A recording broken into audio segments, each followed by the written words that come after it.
Hey everybody, I guess we're going to talk about finding a legitimate home-based business. And that is a concerning topic for most people because so many people have been hurt when they bought into these different sorts of home businesses over the years. I think the first one type of home business opportunity was Amway. It's one of the first network marketing companies to ever start.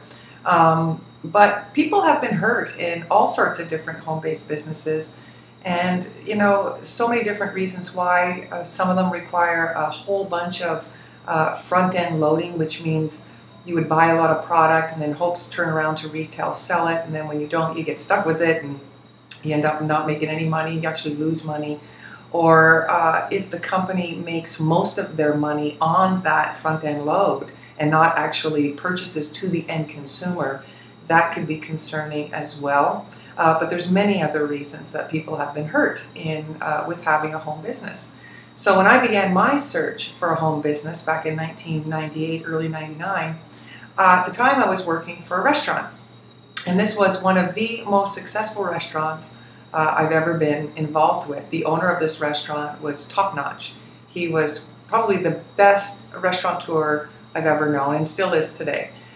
At any rate, when I began my search for home business, there were certain business principles that I absolutely knew needed to be in place in order for me to team up with the company and stand tall and proud to represent it in order to build myself a business that would last a lifetime, a long time, a business that would be there for my children and my children's children.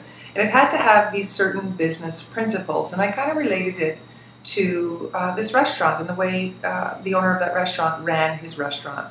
So as I began my search, there were certain things. The restaurant had to be, not the restaurant, the business had to be built with integrity, with the customers, the consumers as the most important critical factor in the business. If the customers were happy, the business would continue to grow. If the customers kept coming back, the business would continue to grow.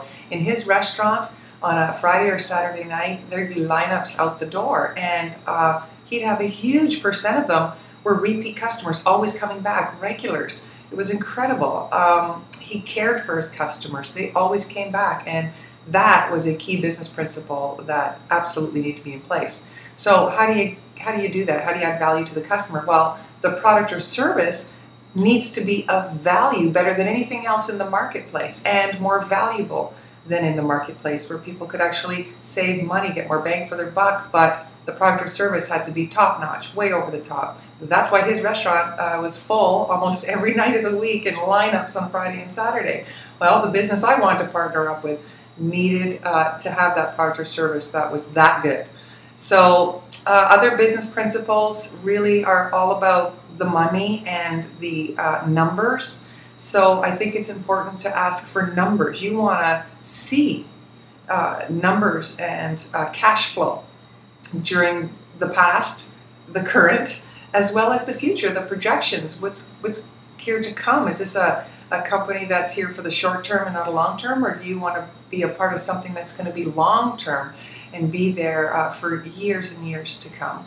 So those were a few of the key principles I think you need to look for when you want to find yourself a legitimate home-based business with a solid income opportunity. And of course, you can go ahead and subscribe to my 7 free video training series where I go over in more detail 7 key success factors that really need to be in place if you do want to build a home-based business long term. So thanks for visiting. Hope you found this helpful. Feel free to share it on Facebook or Twitter. Make a comment. I'd love to hear your feedback, and I do hope you're having a great day. Bye now.